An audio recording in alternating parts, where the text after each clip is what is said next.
Hello, welcome to our workshop Intro to HTML, CSS, and JavaScript, where we will be going through the basics of HTML, CSS, and JavaScript. And hopefully, you'll be able to learn how to build your own websites, try a bit of front end, and try to get some functionality in your websites.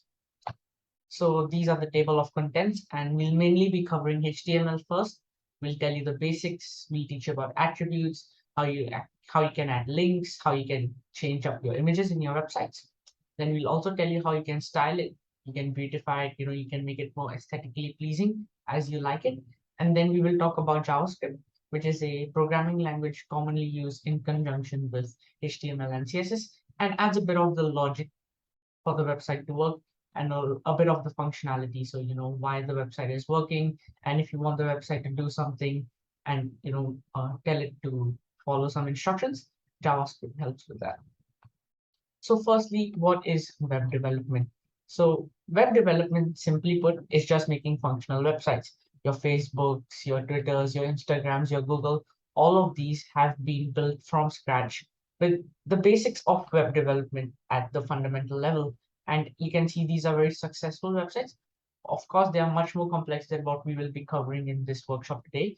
But you can try to appreciate how websites are built and the logic that goes behind it and the process that goes behind making these websites is often time consuming, and you need to put some patience and really understand the fundamentals of HTML, CSS, and JavaScript for you to be able to build these websites. So usually this process can be broken down into two components, backend and frontend.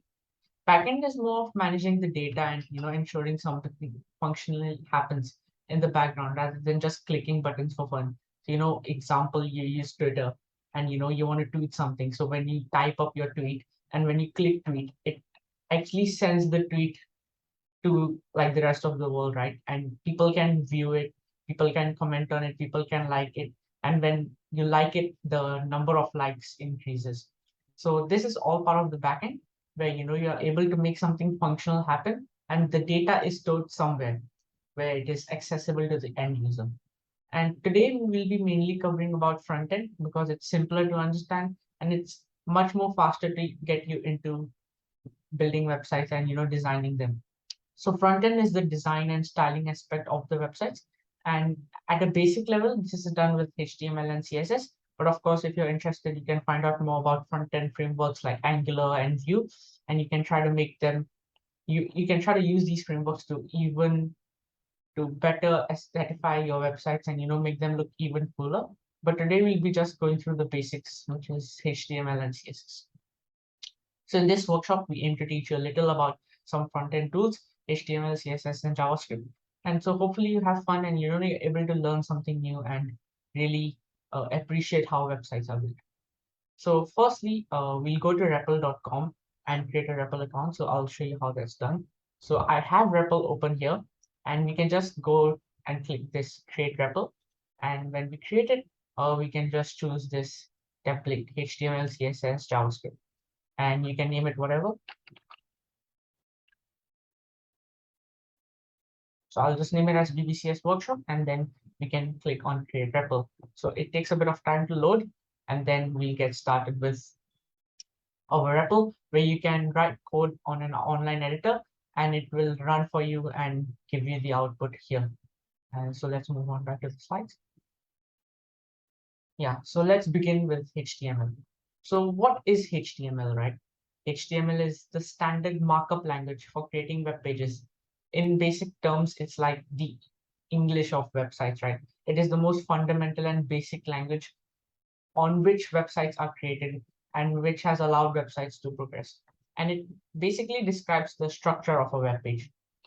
So it consists of a series of elements and instructs your browser how to display content. So when you write some HTML code and when you try to deploy it, your Chrome and your Google will read it and instruct these browsers on how you want to display your content. And it can categorize the elements into different types, i.e. headings, paragraphs, links. So you can add images, you can add questions, you can add buttons, you can add forms. And this allows you to make your website more diverse, more functional, and allow you to solve a purpose. So this is the basic HTML code, and I'll show you how we can use this in Replit. So firstly, as I've already showed you, create the REPL account and open a Replit for the HTML, CSS, and JavaScript template. And we will just copy this code into Replit for now so that I can show you. So for now, we can just delete all of this code because it will be a little complex and we won't be able to understand what all of this represents first. So if once I copy paste this code from the speaker notes, you guys should have access to, and if I was to run it, you'll be able to see that the output is shown here, where we try to output something in the heading. So something which is usually like the introduction to a text or introduction to a paragraph, and this is bolded and much bigger in size. And then when we write my first paragraph using this, we are able to see this in much smaller text and below the heading on your browser. And this body tags include what will be represented on the browser when you run it. And now let's move on to a different type of tag, a different type of feature HTML elements have. So HTML elements can also have attributes. So in your tags, before you key in the information, you can put in some attributes as to how the element should look like or what you want it to do. And they provide additional information about these elements. And you are usually specified in the start tag and come in name and value pairs, like the source should be 1.jpg and this will show an image of one. And yeah, so we will first talk about the href attribute, and the href attribute basically defines a hyperlink, right? So for this, we will use the a tag to define the hyperlink, and when we key in a website in the href attribute, it will specify the URL of the page the link goes to. And now we can just add this snippet of code under the body of the HTML code in Replit. So I'll show this. So let's just add it here. Yeah, so as you can see here, when we use the a tag with the href attribute, this shows us the link of visit. So this shows us text which is encoded with a hyperlink. And when we click this, it will actually redirect us to Google, but it is not connecting it in here. But yeah, in theory, it should uh, redirect you to Google. I think there are some errors here. Maybe let's try with building blocks.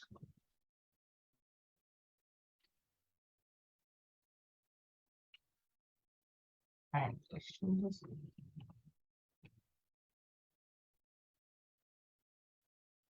Now you can see that it changes the text. And when we click this, it actually takes us to the building blocks website. So isn't it wonderful that you're able to run your website and you're able to encode a link within your text and direct your users to a website? So when you click on this link, as I showed you earlier, it will direct you to Google and you can put any link. So we also tried it with the building blocks link and it took us to the building blocks homepage. And now I'll talk about the source attribute.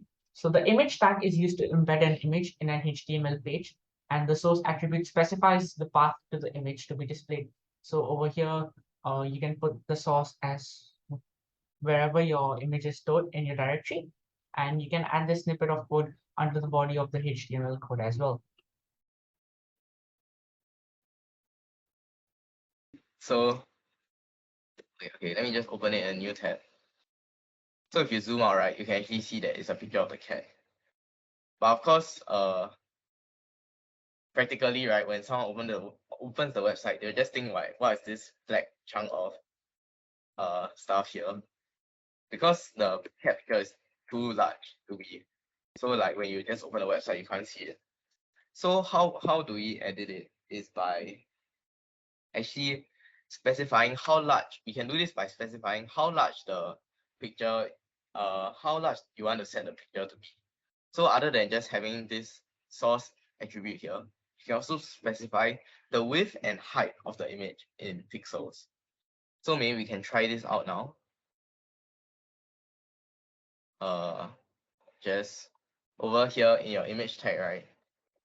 just type width equals to 100, height equals to 100. Actually, you can do it without the quotation marks as well, but I guess it's good practice to also do it with the quotation mark to show that it's like the value of your attribute. So now when you run it, right, you can actually see that your picture will be smaller and you can actually see the entire picture over here. Yeah. So maybe y'all can try to also like change the values around. So say let's change the width to 200. Let's see what happens. It actually gets stretched by a factor of 2. So you can also make it bigger by changing the height to 200 as well. And yeah, you can just try to change the values around to see how it changes what the picture looks like on your website.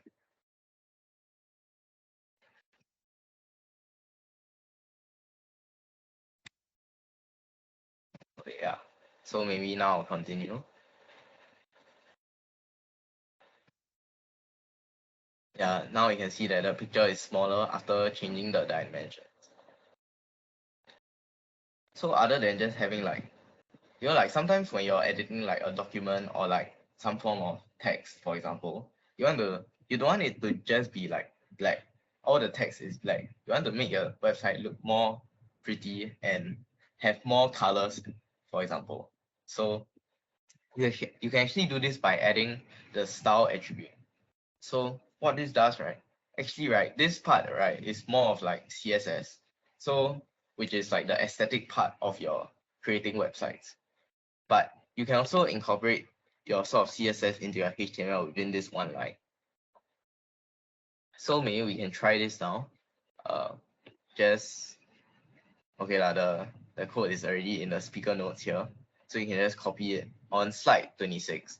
Just copy the entire code and just paste it within your Replit. And let's see the image works. Okay, now it does work for some reason. Maybe I copied the link wrongly just now. But yeah. Okay, the main part is actually this line over here, line 10. So as you can see, we actually added like this new style attribute here.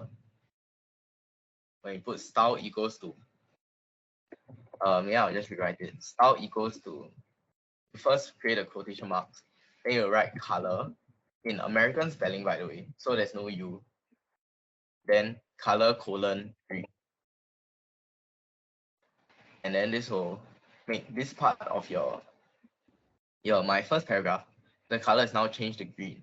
Whereas if you actually didn't have this part just now, it would just be by default it's black lah. Cause yeah. And you can also change it to like different colors like me red. Yeah, now the text will be red or like blue. So actually the entire point of like creating websites is so that you can really customize them to how you want it to look like. And with this, by using HTML and CSS and JavaScript, that's how you really customize your website and make it unique. Yeah, so maybe you can try to tweak the colors around or like change. Maybe you can also try to change the color of your H1 element by doing the same thing.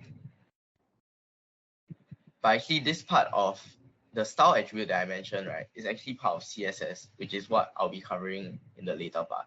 Yeah.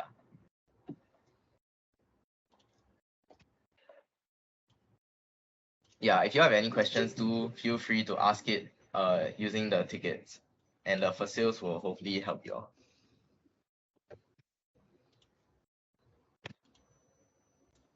Yeah, so this is what the website now looks like. And now, other than just having CSS in your, which is like your style attribute, other than just having that in your HTML code, you can also have some basic JavaScript within your code, which is like it adds functions to your websites instead of it just being like static and just you can't really interact with your website. So by having JavaScript, right, basically it's represented by this script tag here. So you open the tag and then you write script inside. Then everything within this tag, right, refers to JavaScript code, which you can then use in your website to make it more dynamic. So maybe you all can just copy the code again in the speaker notes here. We'll just copy the entire thing and then paste it within your index.html again.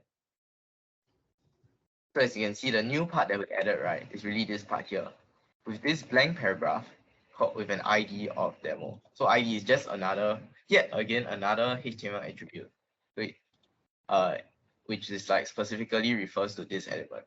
It's not really important to know like how the code works exactly.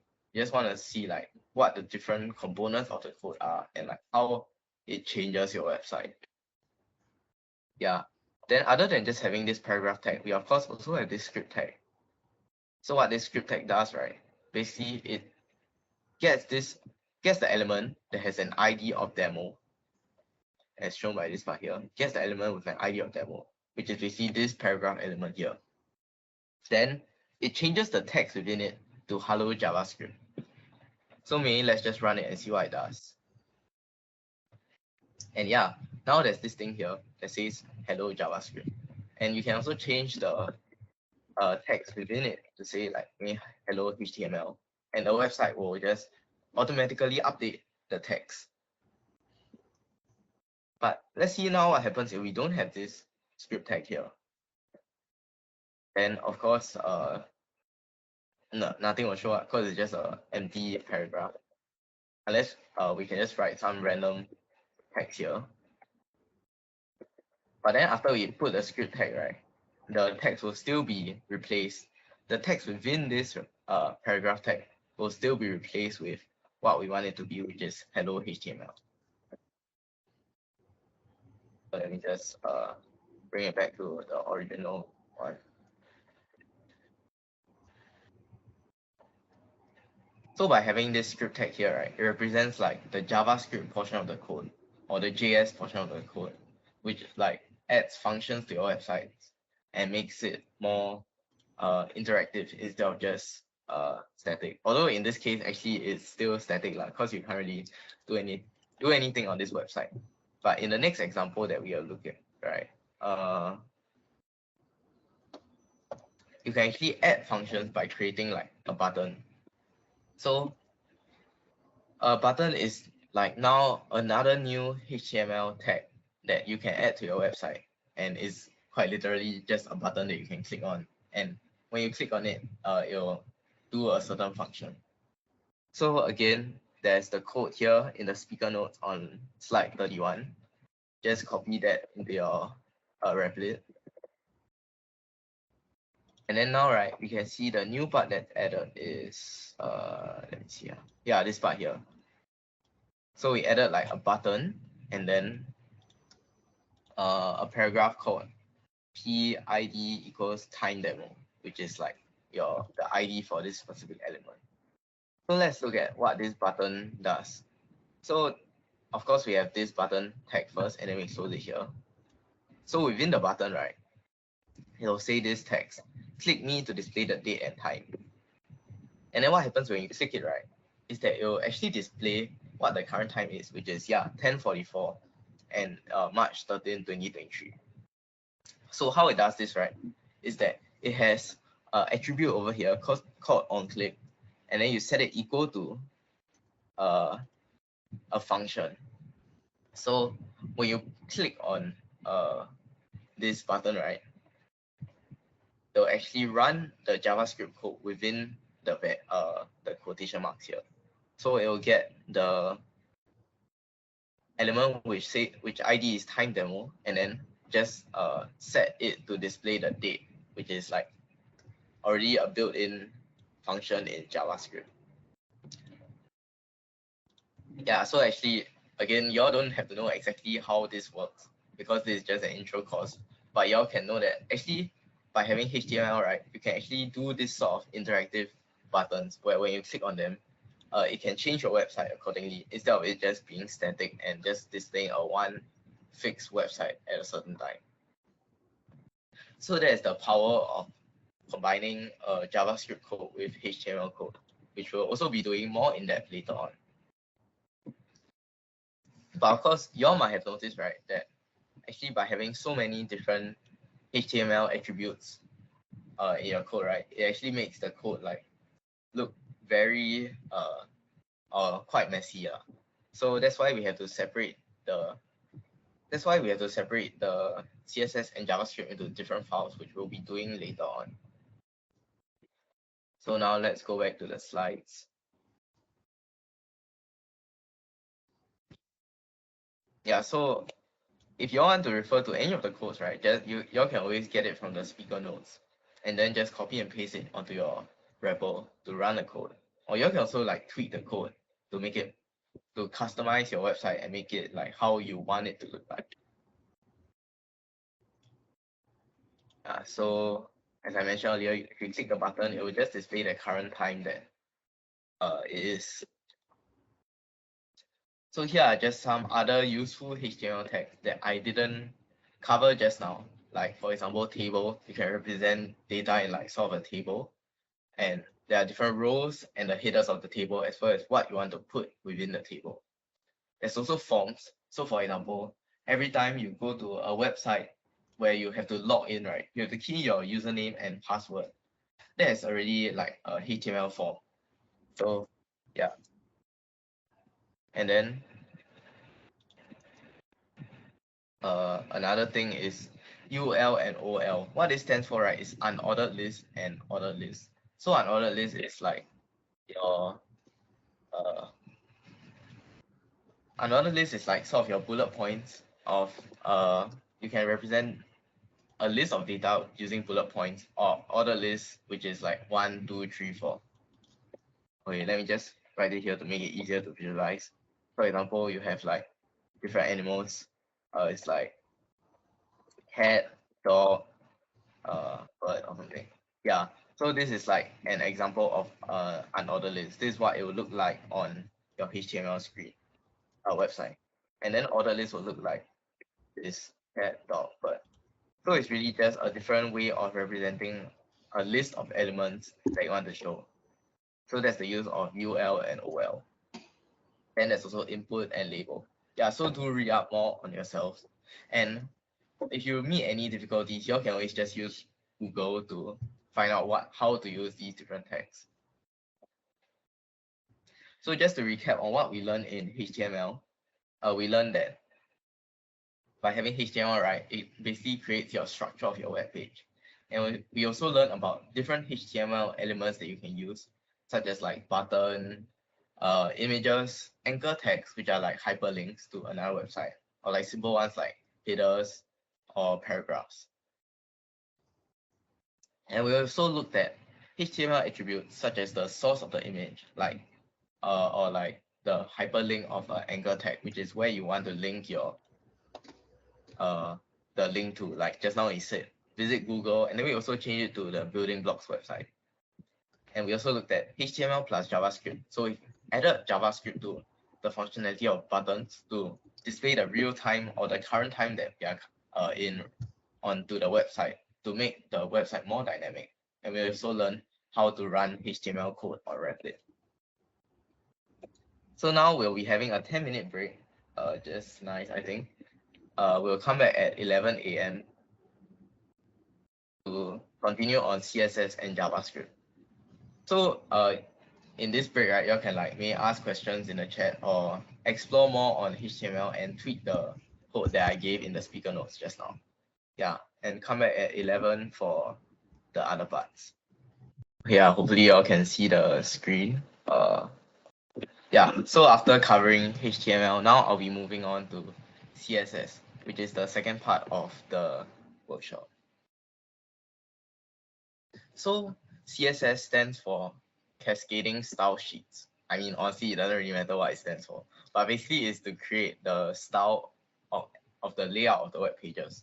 So basically it's like your color or your fonts or like how your elements are spaced between each other.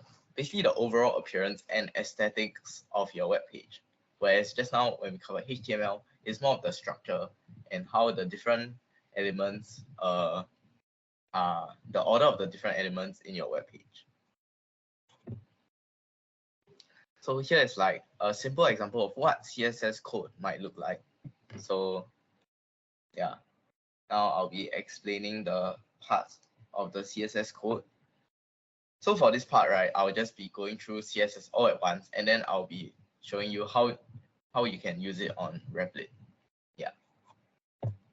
So for different parts of the CSS code, you can see that there's also some patterns similar to HTML. There's like a certain format that the elements have, that the code has to be in.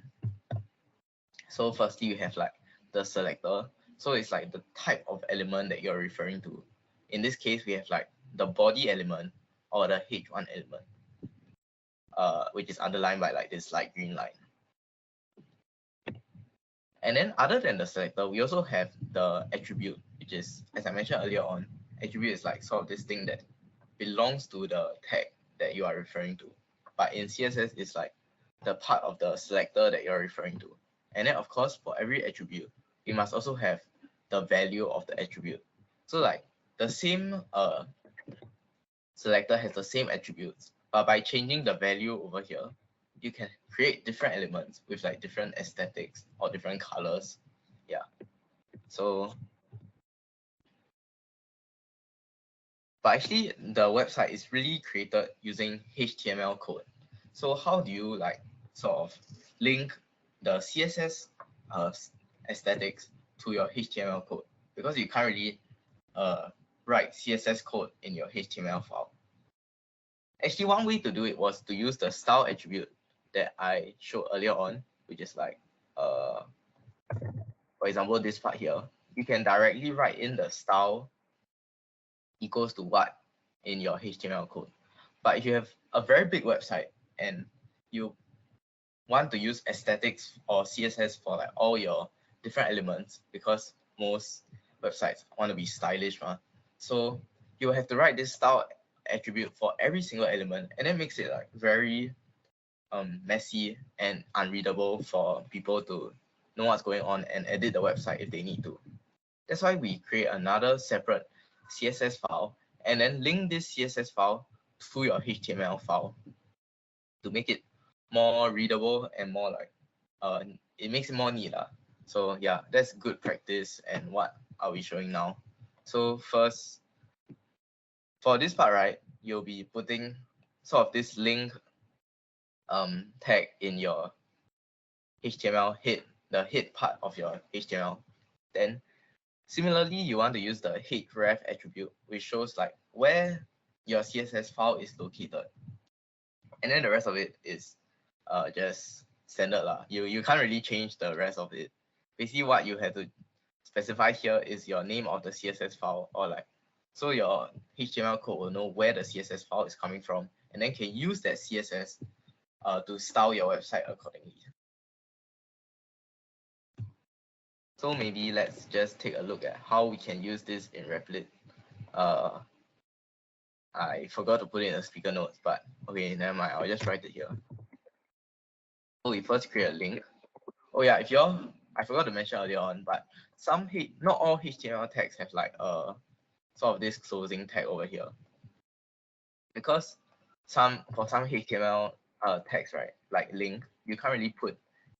It doesn't really show anything on the website. Like it's just a link, so it's not like where you can like write visit Google here.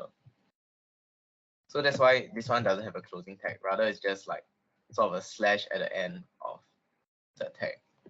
And then what you want to do, right, is you want to write href equals to style.css to show that you want to use CSS code from this specific file called style.css, which is already created in your Replit account. So you create a new repo. Then after that, you want to write rel equals style sheet, and then actually I don't think the type bar is needed, but I'll just put it anyway. Yeah, I'll put this in the speaker note so y'all can just copy it. So by having this line of code here, right, you can then it allows your HTML code to know that actually your CSS comes from this specific file here, and then use the CSS in your website. Yeah. Y'all can try it out later. So now I'll just be going through the content, which is like here are some of the different selectors that you can use. So just now in the HTML code, right? I mean the CSS code, remember that the first part you have to specify the selector, which is what the element what is the element that you are referring to when you are writing your CSS code. So in this case, it's body and h1. So if you notice, right, these are actually like literal HTML text that you can just use. But then if you don't want it to be a specific HTML tag, or you want to assign a color to like one of your headers and not all of them, you can also use like IDs. So just now in my HTML demo, I use like the ID equals demo or ID equals time demo. So these are known as IDs. And by having them, right, you can also style your use CSS on those specific elements and make it unique from the other elements that you have as well.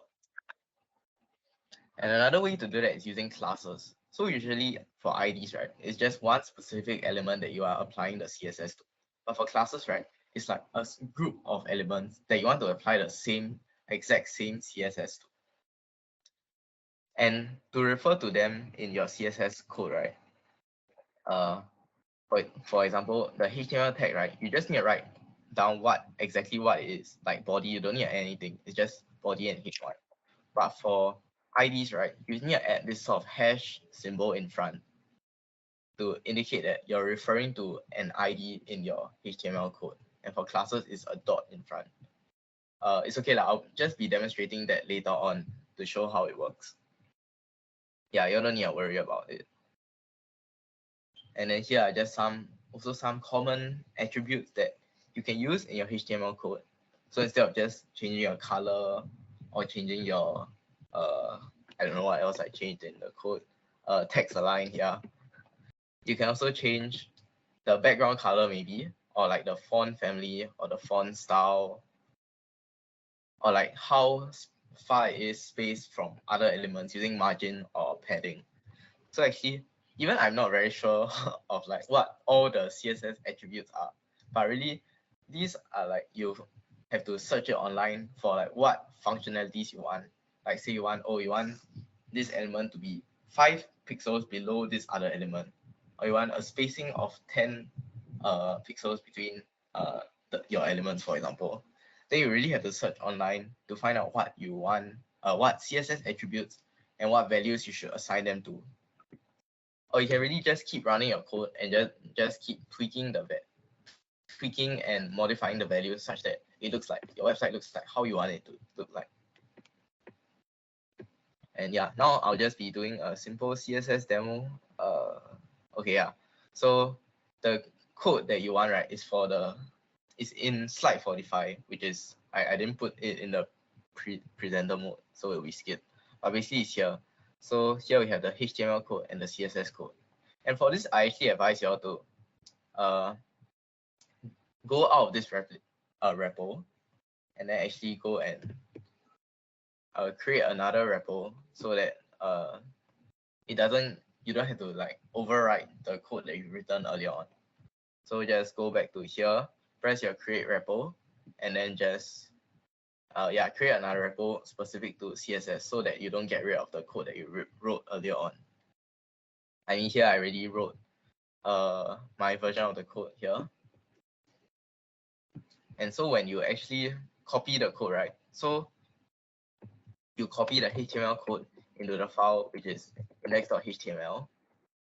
And then there's another section here called CSS. Wait, actually, can you all copy the code? Let me check. Okay, yeah, y'all can copy the text. Yeah, so y'all can just copy the CSS code and then paste it within style.css. So here is just like some sample website that I created just for you to tweak around the different CSS attributes. So for example, here it says change my color or change my font type, change alignment. Then you can really just go into style.css and just edit the values that are inside. So for example, for change color, you want to change it to like red or something. then it will change accordingly here. Or like font, honestly, I'm not very sure what the different font types are. I assume one is like Arial thing. Change my font type. Okay, it's okay.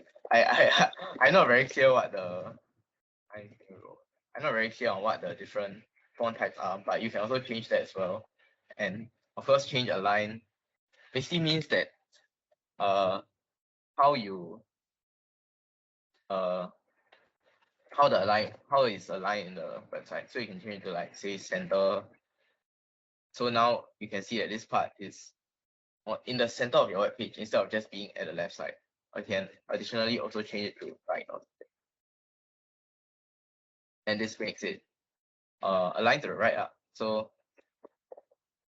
actually, right, CSS is not really your functionality of your web page. It's more of how your website looks and the colors, etc. And just now I also mentioned that with the selectors, right, you can refer to it using ID and classes. So for IDs, right, you put this sort of hash symbol here, and then that will mean that you're referring to the element with that specific ID. Whereas for classes, you put like the dot in front, and then it'll mean that you're referring to a specific class. So really, y'all can just play around with the different CSS settings and just change it to see how it really changes your website. And maybe another thing I'll note here, right, is that if you go back to your HTML code, you can see that actually from lines 14 to 17, all of these elements are paragraph using the p tag. But then when you go to your CSS code, right, you see that I set p to have the color of red. So actually, you'll expect all of these to have a color of red But then, since the later 3 paragraph tags all have a class assigned to them, which is like class 1, it's just a random name Then I changed the CSS when in the CSS code accordingly, right? When you assign the class 1 to have a color of green, right, it actually overrides your setting of the color red over here. And it's not just because like when you're thinking this part is written after this, so yeah, of course it runs this But actually, even if you put this before that, right, you still see that the color remains green instead of being red. So when you're talking about CSS, right, firstly, it will look at whether you have like assigned it it will look for the CSS for the HTML tag. Then it will look for if it's part of a certain class or something. Then if it's part of a class, right, it will override that of the HTML tag. And then further, right, it will check if you assign that specific ID to it. So say I even change like the I assign an ID of change color to like one of these, like say the last one. Correctly. Yeah. So you can see that, right? Actually, the ID will take priority before the class, then before the paragraph tag. So this shows like the different importance of like the ID, class, or HTML tag.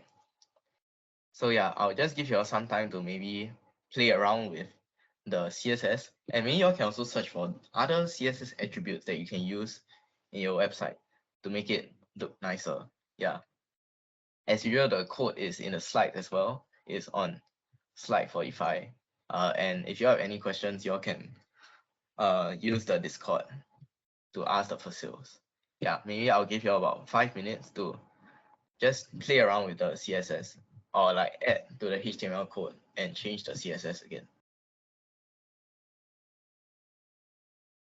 Okay, so it's 11:20, and now I'll continue on the last part of the workshop, which is about JavaScript, which is honestly, I think is probably the hardest part of this workshop. Yeah, so actually, we have covered HTML, which is the structure of a web page, and CSS, which is more of the aesthetics and the styling of your web page. Actually, just now, during the HTML portion, I also covered a bit of JavaScript through like you press the button to display the date and time. So that's like a very fundamental example of what JavaScript, of how you can use JavaScript in your website. So actually the main purpose of JavaScript is that it is really your programming language in web development. And by using JavaScript in your websites, you can sort of like give instructions to a web page. Like say, oh, what happens if I press this button? Oh, then the website will display the time. Or what happens if I press like the submit button? Then the website will log you into your account in the website. So by having JavaScript, it makes your, as I mentioned earlier, it makes your websites more interactive. And when you actually like press on different parts of your website or go to different sections, the code will run and then your website will change accordingly. So in many of the websites, I think they all probably use JavaScript to create them. And maybe before I go to JavaScript, right, we can go to this thing called developer tools, which you can actually go to any website and just go to the developer tools, like say, I don't know, Replit. So for me, actually, I'm not really sure how it is for like Mac devices or like other browsers, but I think most browsers will have like these 3 dots here. Then you can go to more tools and then click on developer tools, or just click Ctrl+Shift+I if you're on Windows. Yeah, so by going to these developer tools, right, you can really see how your website is made. So if you go to say this elements, okay, never mind. If you look carefully at this thing, right, you see at the top here, there's 4 main, okay, there's more than 4, but actually there's only 2 main parts that we want to look at. So the first one is elements and the other one is console. So elements, right, it really shows how your, it basically shows your HTML structure of your web page. So here you can see like there's a head and title, yeah. And you can also see like say link, okay, there should be a link to CSS somewhere here, but yeah, you all can just look around the website to look at how your website is really structured. And of course, there's a body over here to show your structure of your HTML. So whenever you create a website, right, or whichever website you go to, right, you can always look at the developer tools to look at how your HTML and or CSS is done for the website. And you can also go to this thing called console. So console, right, is more of the sort of the back end or JavaScript part of things. So this part doesn't really appear on your website per se, but when you run the code or when you access the website, right, some code will run, right, and then it might like display things onto the console here. So of course, when you're on Replit, right, and you just go to the website, then I didn't do anything to the website before this. This is all done by the Replit website. So the JavaScript code will like sort of run a code and run JavaScript code, and then it will display this thing on the console. So later on, we'll be using this console to, when using JavaScript and learning about JavaScript, because sometimes we don't want to display certain information onto the website itself, but we want to check if certain functions are working. So we can use this console to sort of work with our code and check that our code is working. Yeah. So now I'll be going to the, yeah, I covered this already. So now I'll be covering the syntax of JavaScript, or like some functions that you can use that, although it's just like, it doesn't cover a lot, but this is like really like the basics on the fundamentals of what you can do with JavaScript. Yeah. So the very first one I'll be covering is console.log. This thing called console.log. If you have taken part in the Python workshops yesterday, you might have learned this thing called print statement. So like, for example, print hello world. So console.log basically does the same thing as print, just that instead of printing to like a Python terminal, it prints it to, yeah, of course, the console, which I was showing earlier on when you go to developer tools. So maybe for this part, I'd like you all to create yet another repo for your for the JavaScript portion, so you don't get rid of your CSS and previous CSS and HTML code. So just go to Replit, the homepage, and then just create a repo again. Then maybe just call it like JavaScript syntax or something. Yeah, so I already created my version of the Replit. Okay, I'll just remove the code here. Okay, how do you see? So because we are really like working with this part here, how do you see like the console in this portion? I mean, of course, I was already showing it. So you actually have to go to the top right corner here. Instead of opening in a new tab, right, you want to press this like wrench symbol here, and you press it to toggle developer tools. So when you click on it, right, I'm not sure what it shows by default, but basically, there's these different parts here, right? You want to click on the leftmost one, which is console. Then this allows you to see anything that you print onto the console. And like, for example, like it's sort of like the print statement in Python. Yeah. So let's say I write console log hello, which is like, yeah, what everyone writes as their first one. So if you run it, right, actually this has no relation to your HTML or CSS whatsoever. It's like completely independent, I think. Is it here? No, yeah. It's not. Okay, yeah, thankfully it's here, but it's not really it doesn't affect what is shown on your website.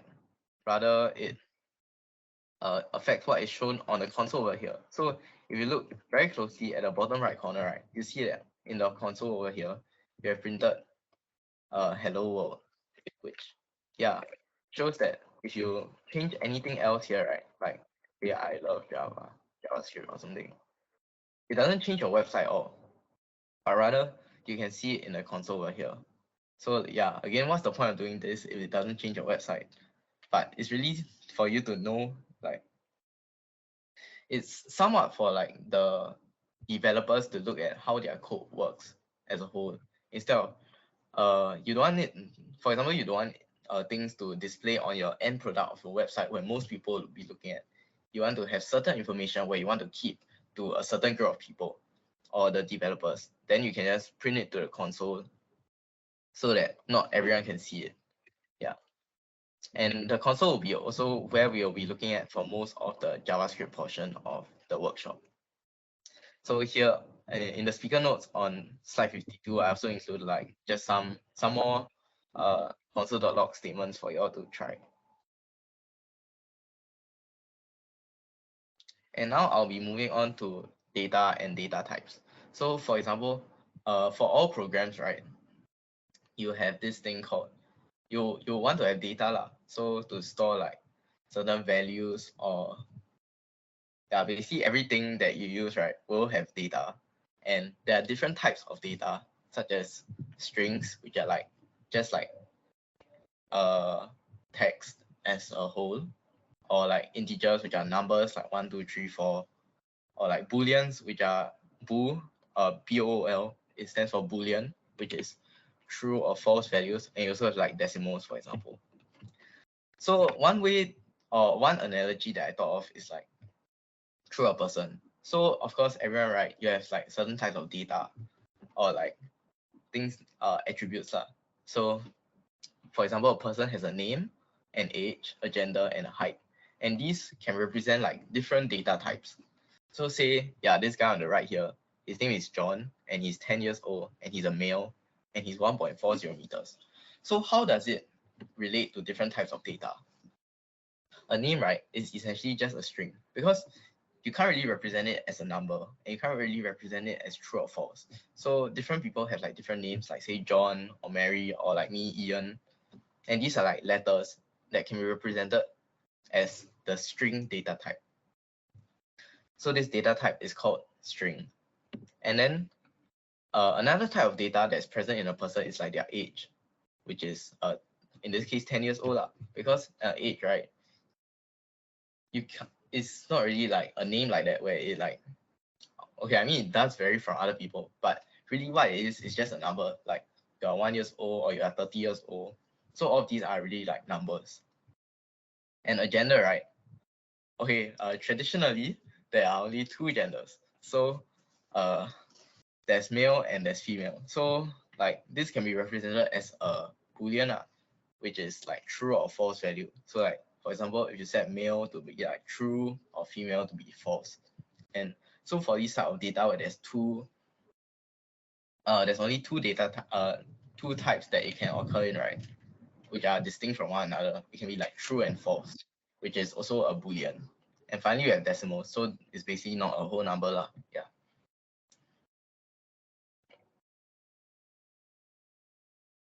Yeah. And so now that we have this data, right? How do we actually like store this data in like your program, for example? And that's where we can use variables to store the data. So you can think of variables like sort of a container where you have data, right? You just put it in a container. Then every time you want to look for the specific data, you can just look for the container and like extract the data from that container. So that's basically what variables are. And to create variables in JavaScript, right? Similar to Python, if you all had attended the workshops yesterday, you have sort of like the name of the variable, which is okay, let's just say how to create variables in JavaScript. So firstly, you must have this keyword called let. So by writing this word called let, right, it tells the program that, oh, I want to now create a variable. And then what follows after the let, right, will then be defining your variable. So age in this case, right, is your name of the variable or the name of the container that you are referring to. Then you have the equal sign, which shows that you want to put the value of 10 into that container called age. So every time you want to find like the person's age, for example, you'll find that variable called age, and then you'll know that the value inside is 10. So going back here, right, we can define different types of variables, and we can do, and it's not just like one variable. You have like multiple lines to create multiple variables. And the difference between maybe this and Python is that Python, you don't need to put this let word here. Every time you write like something equals to something, Python will just know that, oh, you're creating a variable. But in JavaScript, you have to do this. So maybe let's go to replay again and just type like me that name equals to here because that's my name. Then say you want to create another variable like let age equals to 10. So basically, you can create as many variables as you want and then use them in your code. So I'm just going to copy the one that I put in the speaker notes.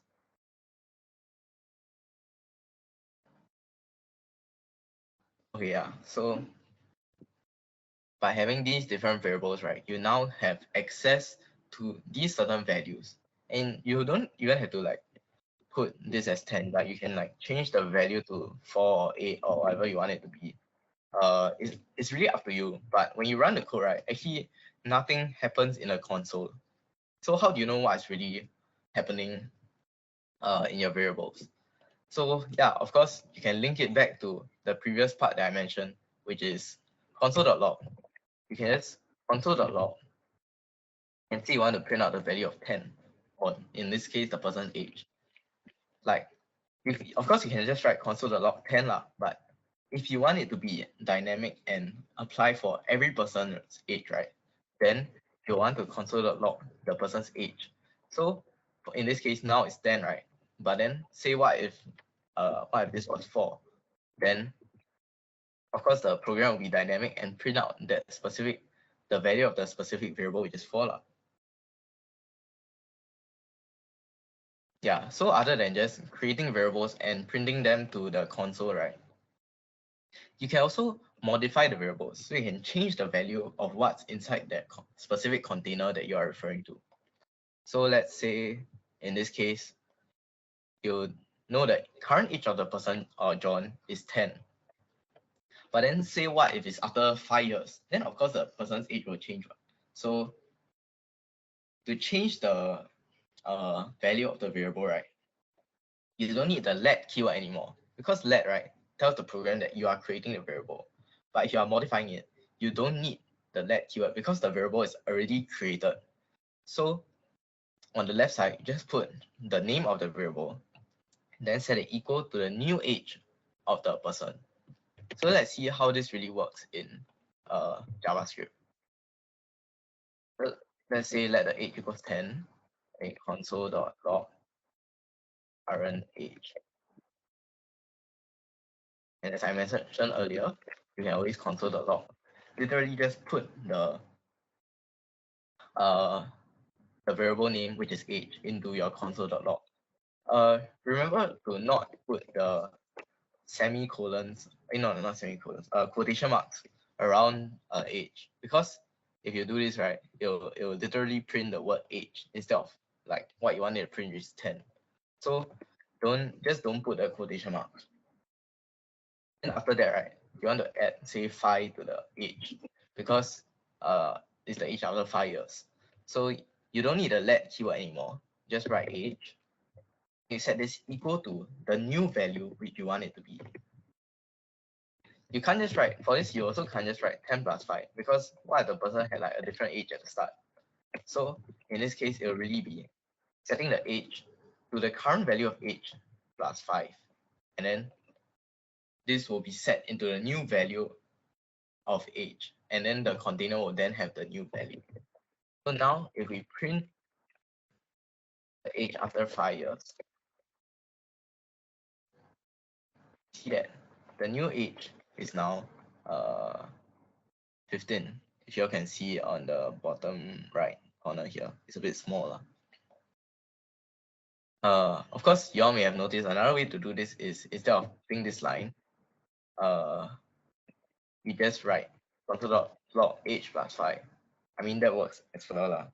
But if you want to like update the variable to change its value, right, then it's better to just have like age equals age plus 5. So that now your new age can be used in all the later parts of your code instead of just having to add 5 to every single portion. Okay. Maybe are there any questions? If not, I'll just ask it in the chat or through the ticketing function in Discord. If not, I'll continue because I think we're a bit tight on time. Yeah, so another portion of JavaScript is if-else loops. So, it's not really a loop. It's like basically conditions. So you want your program to not just run a specific lines of code. You want it to be dynamic and change based on the situation. So these are like using conditions in your code. And we use conditions all the time in real life. Like for example, if it's raining, you want to stay at home. If not, you want to go out. Or if you sleep less than 7 hours, then maybe you'll be tired. If not, you'll be lively. So by having these conditions, right, it makes your code more robust and adaptable to different situations instead of having like a certain code for a certain situation and having yet another code for another situation. So here are just some operators to check if to compare two elements to one another. Okay, this is not that important right now, so I'll just skip it.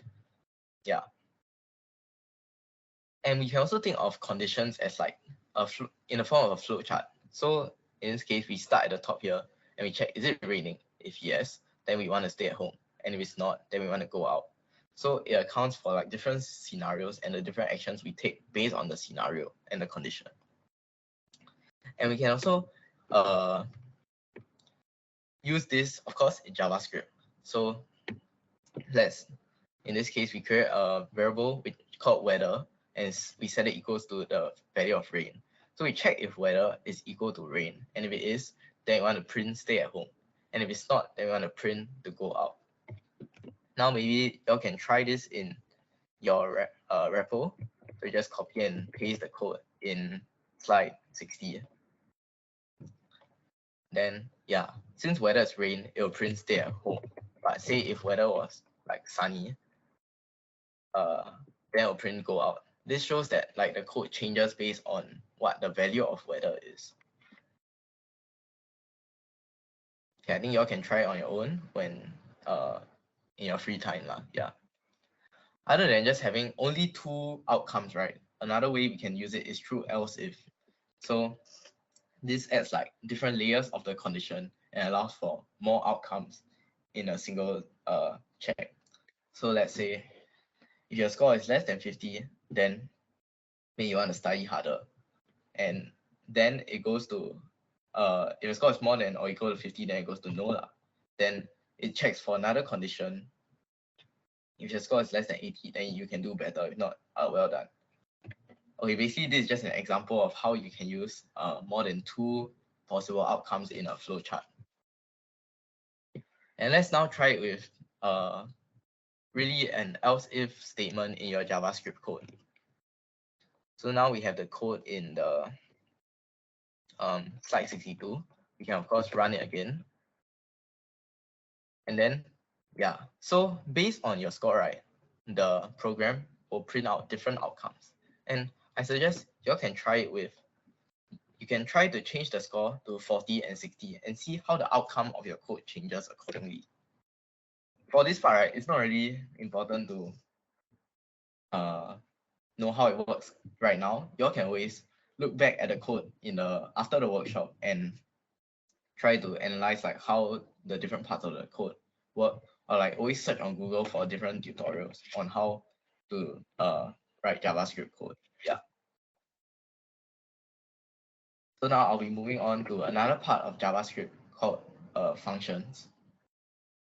So functions, we use functions in code to do repetitive tasks instead of writing. So say you want to use the same piece of code like 5 times. You don't want to write the same thing like exact same piece of code like 5 times. If not, that will make your code like super long and very hard to read. So it's actually a much better idea to just write it once and then have your program know that you want to run this specific block of code, and then you just write a single statement 5 times to run that block of code 5 times. So you can think of this like brushing your teeth. Like maybe you just do this unconsciously because you do it every day and you're used to it already. So instead of your brain having to say every single instruction all the time, just tell your brain, oh, brush your teeth, and then your body will just do it by itself. So that's sort of like the gist of what functions do in programming. Yeah, so an example of this is this entire chunk of code lah. So we're running the exact same thing 3 different times. And it makes your code look super long and messy. And it's very repetitive lah. So of course there's a way to optimize this, which is to define a function which is called greet. So to define a function to create a function in JavaScript, right? We want to have like the name of the function. In this case, we call the function greet lah, because that's based on the context. It's like greeting the user. Then other than just the name of the function, you must also have like the body of function. So what does this function do when you run it? It just console logs a bunch of statements. Yeah, so in this case, this is what a function does. But for different functions, they of course have different bodies and different names. But of course, if you just run the function, right? It doesn't, I mean, if you just define the function, it doesn't do anything. You have to really call it by writing the name of the function. Then you just write 2 brackets after the name of the function. So by having this code right here, right, it's actually equivalent to this super long chunk of code here, because we first define the function greet once, and then we run the function 3 times. So this single line of code represents these 4 lines of code without having to write every single thing out.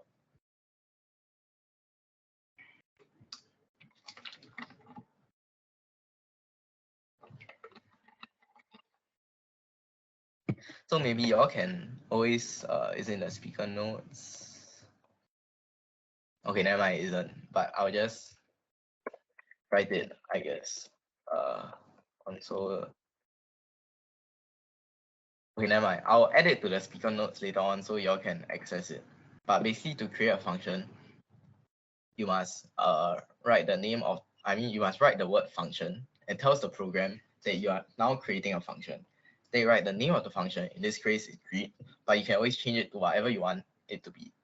Then you must always remember that you have these 2 brackets over here. Yeah, because you need them to tell the program that you're creating a function. Then within these 2 curly braces, you write everything that your function is supposed to do. And that's how you create a function. And then you must also remember to run it, because just defining it doesn't do anything. Okay, while I'm not covering it in this workshop, actually a quite an important part of JavaScript or programming in general is the idea of loops. So there's mainly two types of loops: while loops, which are done repetitively until a certain condition is satisfied, or for loops, where you repeat an action a certain number of times, like say 100 times or 1000 times. And I'm not going to cover it in this workshop, so I do encourage you all to read up more yourself, because they are very useful when you're using JavaScript in your websites. I'll be going to the last part of the workshop, which is really combining all three parts of what we've learned earlier on of HTML, CSS, and JavaScript, and see how it applies to websites. So I'll just be going through some demonstrations of how we can combine these three parts together into a functional website. Yeah, so here is a video of like the first example. So maybe we want to have a button that sends a sort of a notification to the user when you click on it. So how will we do that? I'll just create another. Okay, for this, y'all probably need to just follow along first, then later y'all can copy the code and run it yourself. So actually, this is a very simple example, because all you need isn't really like combining the three together. All you need is just a button, and then on click, right, you just, when the button is clicked, just run the JavaScript function, which is alert hello to the user, and then this will I don't know why my thing is like that. Let me see it. Okay, never mind. Basically, this example is more so just a small demo of how you can use the on-click function in buttons to send an alert to the website. So when you, for example, click this button, it will then send an alert. So this is sort of similar to just now when we press the button to display the date and time. But instead of having date here, right, we just put this built-in alert function, and then it will then send a notification to the website. Yeah, maybe the codes for these is from slides 75 to 77. So y'all can always refer to them after this workshop. But now I'll move on to a more meaningful example, which is like changing the color of a certain text. So maybe if we want our website to have more customizations, we want to click on different buttons to change the color of the text, for example. So we can see that actually this combines HTML, CSS, and JavaScript, because we have the structure of the web page. The CSS is sort of like the different colors that you apply to the text when you press on the buttons, and of course the buttons represent the JavaScript portion. So let's look at how the code can be done.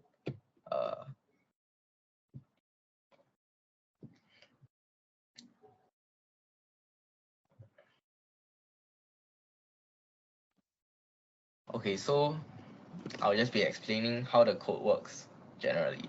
So first we have sort of this h1 tag. This is really the text that we want to change the color of. And to refer to it more specifically, we have we set the ID of the h1 to text.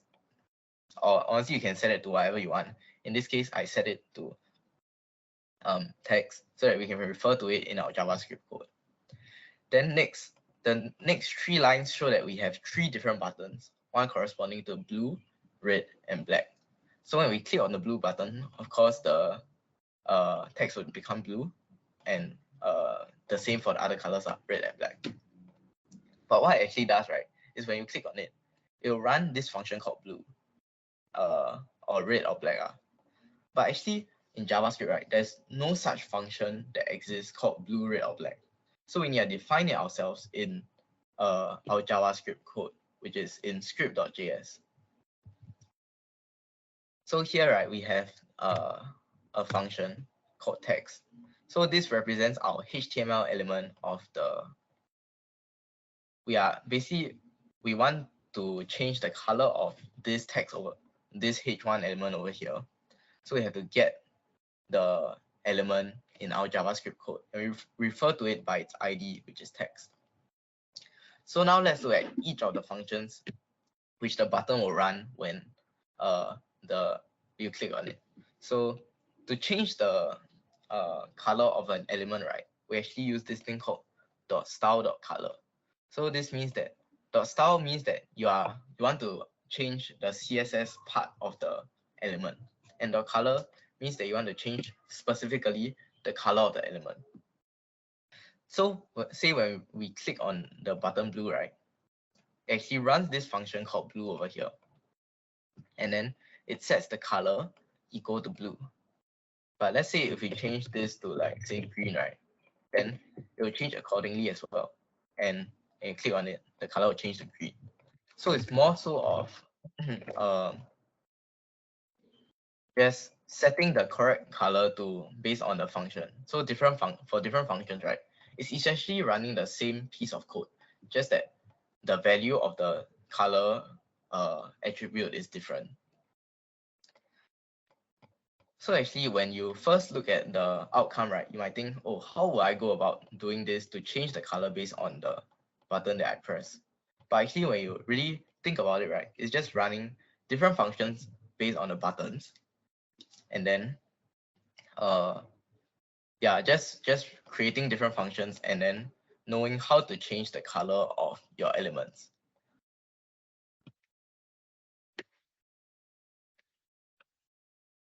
Yeah, so another extension that y'all can try after the workshop is maybe y'all want to change the color of the background. Instead of just changing the color of text, right? How will you then change the color of the background to such that when you click on blue, the background color will change to blue and then red and then black. So how y'all might want to think about how you want to achieve that. And finally, maybe I'll just show one more example of how we can combine the tree together, which is through a counter. Actually, this doesn't really have CSS also. It's mainly just HTML and JavaScript. But a possible application is like you click on a button and then it just starts counting lah. So when you click on it, you change it from 0 to 1 to 2 to 3. So every time you click on a button, the number here will increase by 1. And this may be useful in like your website when you want to keep track of a quiz, or like how many questions you got correct in a quiz, for example. Then every time you get question correct, you like press the button once to add to your score. So that's a possible application of a counter. And now I'll just give a brief explanation of how the code works.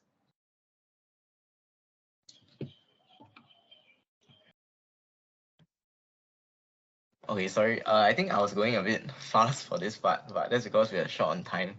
But you can always just look at the code in the references below and just maybe look at it and try to understand how the code really works in detail. So of course, now we want to look at this part, which says counter. So of course, the first part is just saying what this entire website does, which is a counter. The next part is really what we want to look at, which is a H2 element with an ID of number. By default, it's just set to 0. And then, but then it will change when you press this button here. It will just, which says click me. So when we look at this button here, right, when you press it or you click it, it will run this function called add. And again, there's no such function in JavaScript that does add. So we really have to create this function ourselves and see how it works. Okay, then now let's look at the JavaScript code. So firstly, we'll just define a function called counter, which is by default set to 0. Then when we click on the button, it'll run this function called add. So we then extract the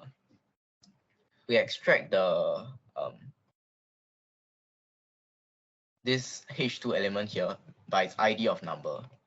So because we want to change the value that is showing currently. So every time we click on the counter, right, we increase the value. When we click on the button, right, we increase the value of counter by 1. So counter equals counter plus 1 equals to counter plus 1. So this increases the value of the counter. So say at first is 0, when we click it, it will change to 1. And then when we click it again, it will change to 2. So instead of just being 0 plus 1, we are updating the value of counter. And then we add 1 to the value. So it's now the new value. So we are constantly updating the value of counter. And we also use a console log to keep track of what the number is currently. And then finally, we set what the HTML element is showing to the value of the counter. So say when I click me, it prints out the value of 1 onto the console. And it also, so this line prints out the value, while this line changes the display. So this line is the one that's directly changing the display on the website, 1. And when you click it, it just increases the counter and then sets the display to the value of counter. Yeah, so that's essentially how it works. Actually, yeah, you might think that it's a very difficult thing to do when you see what you're supposed to achieve, but actually when you break it down into the different segments, you find that it's actually quite simple. So I advise you all to look at the code after the workshop and try to analyze it, and you can also play around with it. So here are some extensions that you all can try, which is to increase the counter by 2 every time you click. So how will you do that? Every time from 0, you click it, then it goes to 2, then it goes to 4, 6, 8, 10, instead of increasing by 1. And another possible thing you all can try is to, instead of increasing the counter, you all can decrease the counter. So say it starts from 10, then every time you click, the value will decrease by 1. So 9, 8, 7, 6, 5, 4, 3, 2, 1, 0. Yeah. So those are some things that you can tweak the code a bit and just try to get.